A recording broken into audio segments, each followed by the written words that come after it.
So, good afternoon, ma'am. My report today is all about defining training and development.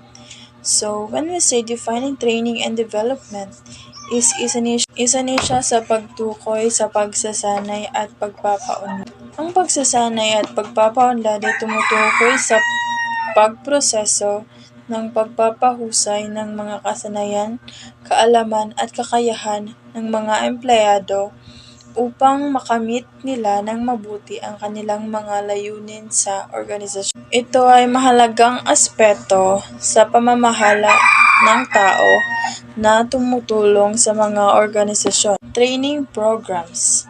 So ang training program daw is nagpatupad ng pangunahing kasanayan para sa mga gikinahanglan sa usa ka aron mahimo sab nila ang ilang trabaho nga epektibo. Kani nagpasabot nga kani nga programa is gidisenyo siya or gilikha bitaw aron mag-focus sa silang kasanayan or sa mga kaalaman nga kahibalo nga ginid nila.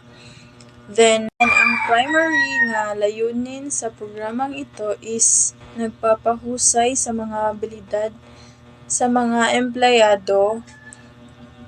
Like for example, mga workshop, then mga on the job training or pagtudlo sa uban pang mga forms nga target of instructions. These programs are designed to be efficient, effective as they address the process training nga need sa mga employees without extensively covering areas that are not immediately relevant to their role or to their job. So, development program po daw is contrast training program nga implemented or ipinatupad with a purpose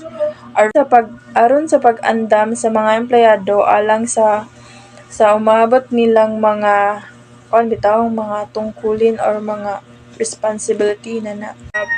Primary focus pud sa development program is mo ang pagpaunlad sa long-term potential sa mga empleyado pinaagi sa paghatag sa mga gikinahanglan nila nga mga kasanayan or sa mga kakayahan sa mga empleyado or mga kahibalo sa mga ilang experience labaw na sa ilang mga gikinahanglan sa ilang mga trabaho karon. So that's all. Thank Good day, everyone. So today I'm going to report about the strategic importance of training and development.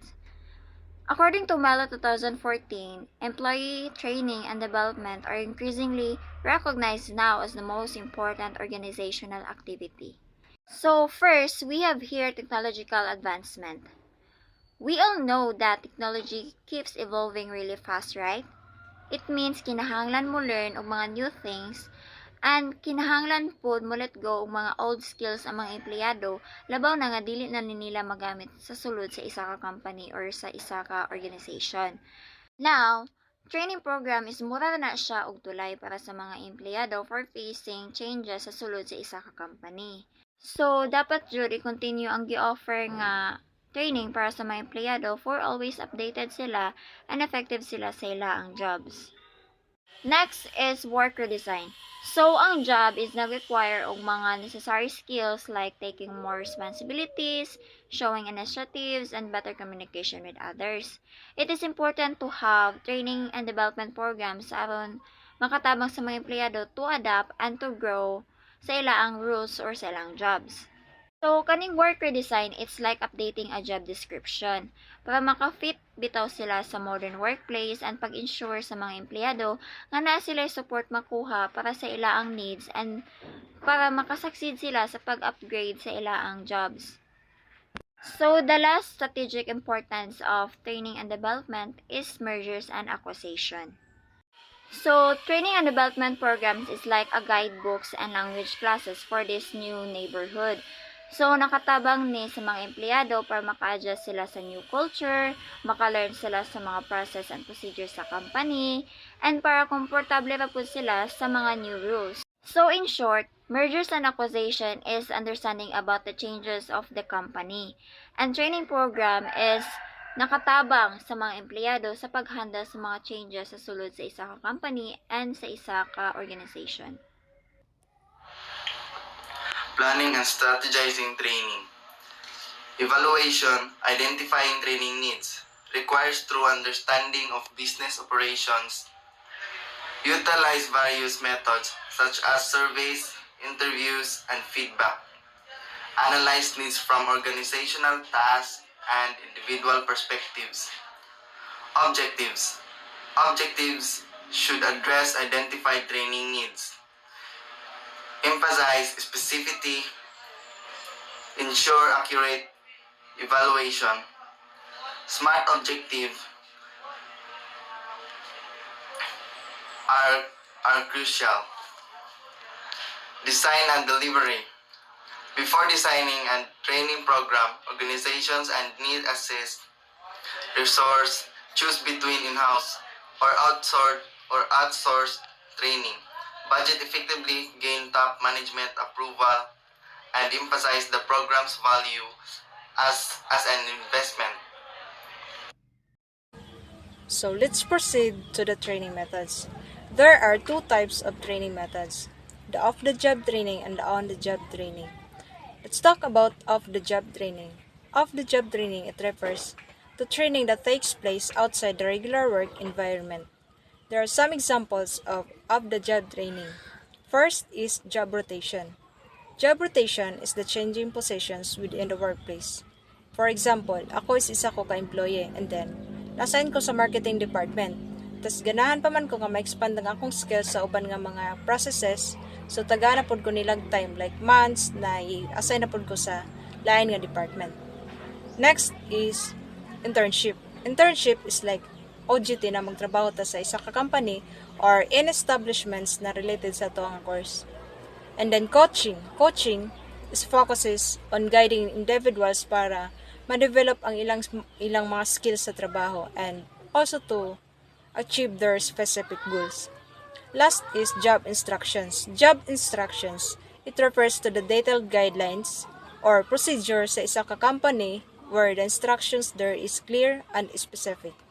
So the next one is on-the-job training.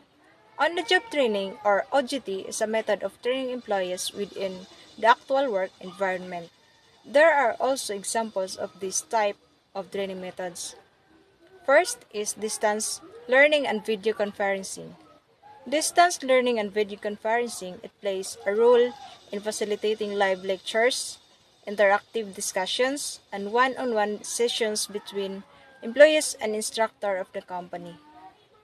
Next is lecture. Lecture is a formal presentation or speech given by a speaker to an audience on a specific topic or subject.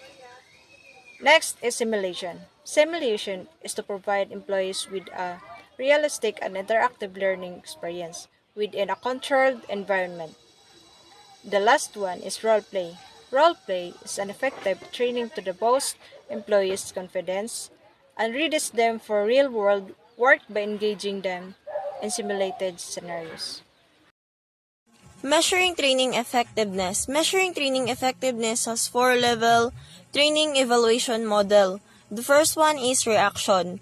Reaction is nag-focus ni siya on how participants feel about the training they receive. It's basically like asking them, what do you think?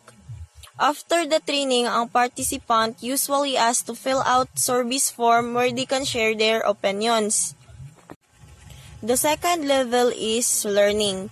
Learning is represent the level of how well the trains have learned. The fact, the idea, concept, theories, and attitude. So, test on training materials kadalasan gamiton for evaluating learning and it given before and after the training to compare the result. The third level is behavior. In behavior, there must be a change in work attitude and behavior training. After training, para ma-make sure nga ma-evaluate is kailangan i-check ang behavior sa mga employees kanang mga observable behavior must be measured in terms of work improvement. I-increase ilang mga work output and very effective ba sila sa ilang trabaho. So, ang mag-observe ani which is ang management. I-observe niya ang performance and iyang lantawon if naabay changes behavior. The last level is result. Result is kaning mauni ang productively.